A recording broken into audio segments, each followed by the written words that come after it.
Volunteer Monthly Monitoring Program at Charles River Watershed Association, and I'm Elise Leduc, the Volunteer Coordinator. Thank you so much for taking the time to participate in this online refresher training. We also appreciate all the time you dedicate to this program in general. The early mornings, the cold mornings, the dark mornings, we really couldn't do it without you. The Charles River is 80 miles long and has a watershed area of approximately 300 square miles.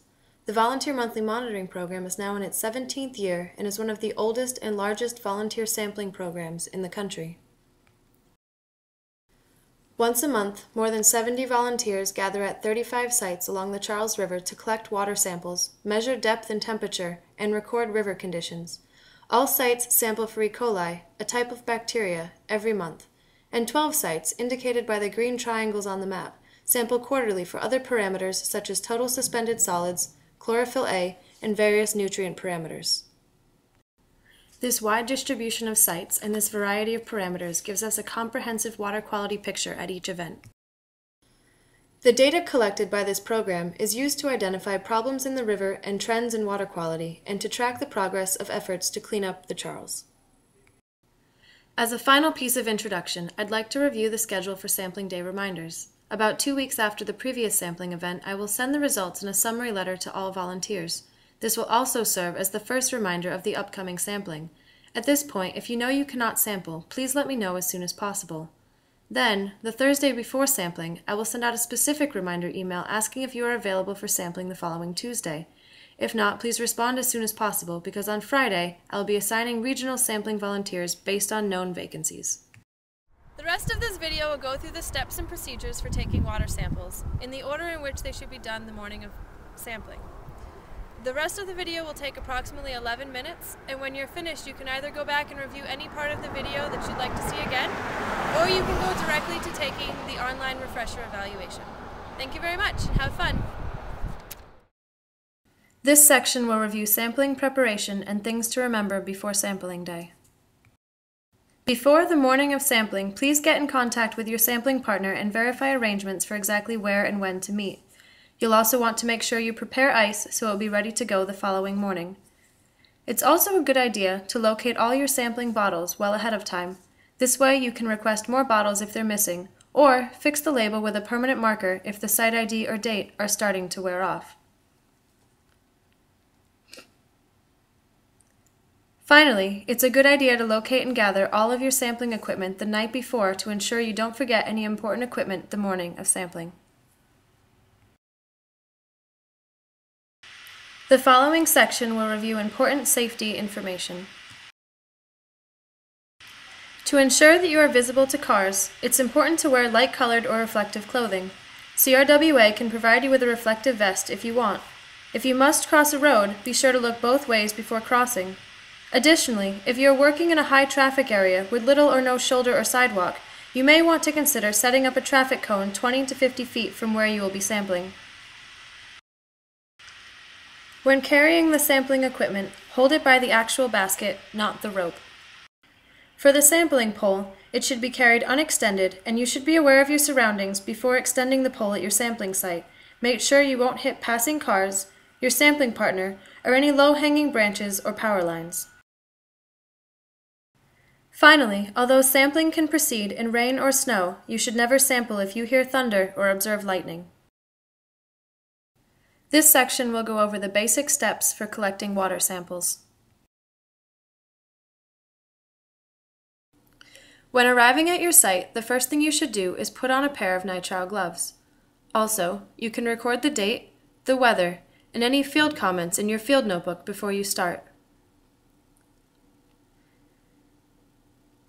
To begin sampling, you'll need to rinse the sampling device in the water 3 times. Lower the end of the extended pole sampler into the river and submerge it 3 times so that the orange cuffs are 6 to 10 inches under the surface.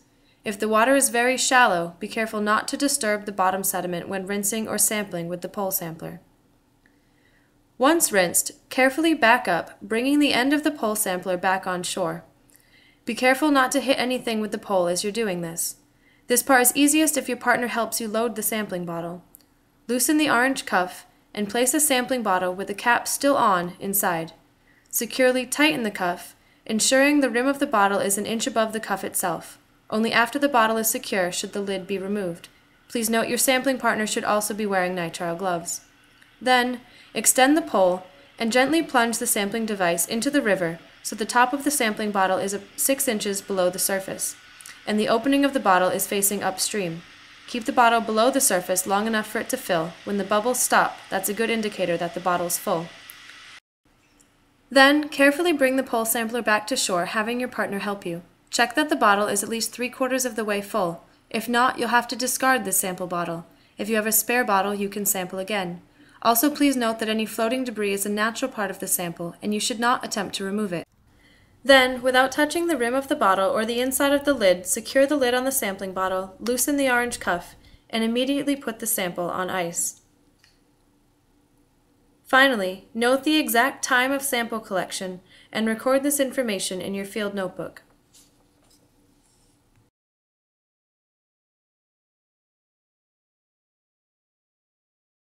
This section will review important sampling order information for when you need to take field duplicates. When you are asked to take a field duplicate for your bacteria sample, you will have to lower your basket twice. The first time for your regular sample, and the second time for your field duplicate bottle. A regular sample and its field duplicate should never be taken together. If you are asked to take a field duplicate when you are also sampling for nutrients, you will have 4 bottles in total. To sample, you can load the regular bacteria bottle and the regular nutrient bottle into the same basket, take those samples together, and then load both field duplicates together for the second deployment of the basket. Please note, you do not have to rinse the basket 3 times between these 2 steps. Finally, as with the bacteria samples, the regular nutrient sample and its field duplicate should never be taken together. The following section will review procedures for measuring temperature.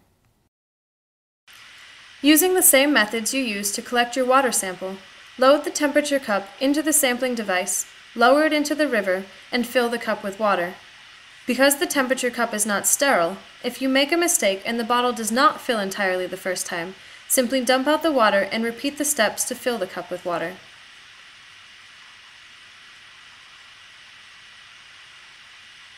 Remove the digital thermometer from the protective casing and hit the power button to turn it on. Make sure the thermometer is measuring in Celsius. If not, press the CF button on the back to change the display. Place the thermometer in the cup approximately halfway without touching the probe to the sides or the bottom of the cup.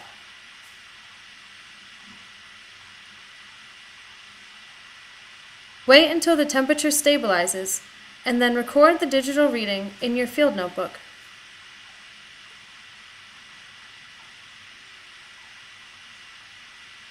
When finished, turn off the thermometer, wipe it dry, and return it to its protective case. While there are a few methods for measuring depth outlined in the training manual, this section will review just one of those methods. Depth measurements should be taken as close to the center of the river as possible, away from abutments and other obstructions to flow. Once a depth measuring location has been chosen for your site, be sure you and your partner are sampling at the exact same location each time. This procedure for estimating water depth uses clips to mark the appropriate distances on a rope. To begin, lower the weight into the water. As soon as you feel it hit the bottom, raise the line slightly and gently tap it on the bottom a couple of times to ensure you are not on a rock or other submerged object.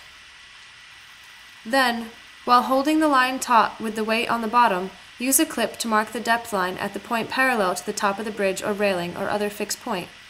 Next, raise the line until the weight is just at the surface of the water, and attach a second clip onto the depth line at the point now parallel to the top of the bridge railing. You can now pull up the entire rope and simply measure the distance between these 2 clips to the nearest inch to get the approximate water depth.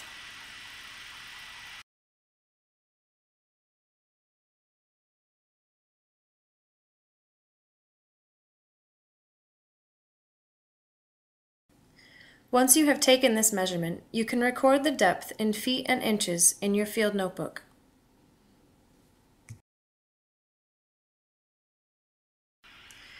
The following section will review how to fill out a data sheet correctly.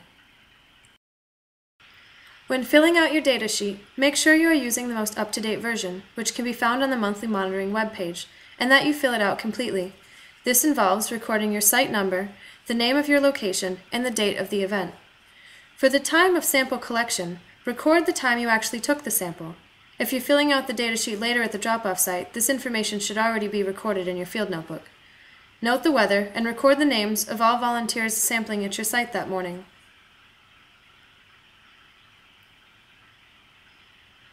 Make sure you also check the appropriate box indicating whether or not a field duplicate was taken. Also, please note that the new version of the datasheet has a place to mark the sampling collection method. Check the box indicating how your samples were taken. Record the temperature in degrees Celsius. If you're using a digital thermometer, record the temperature in tenths of degrees as displayed on the thermometer itself. For depth, if you've used the 3-step worksheet, please also be sure to record the final depth measurement in the appropriate space above, and note the location along the bridge or shore where your depth measurement was taken.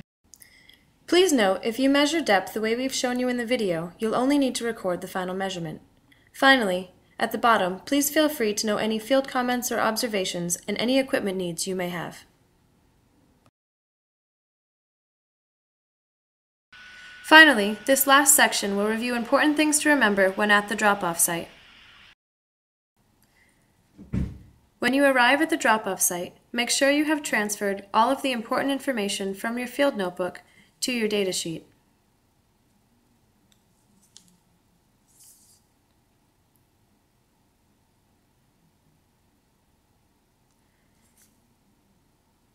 You can then turn in your datasheet and all the water samples you collected to the drop-off site coordinator.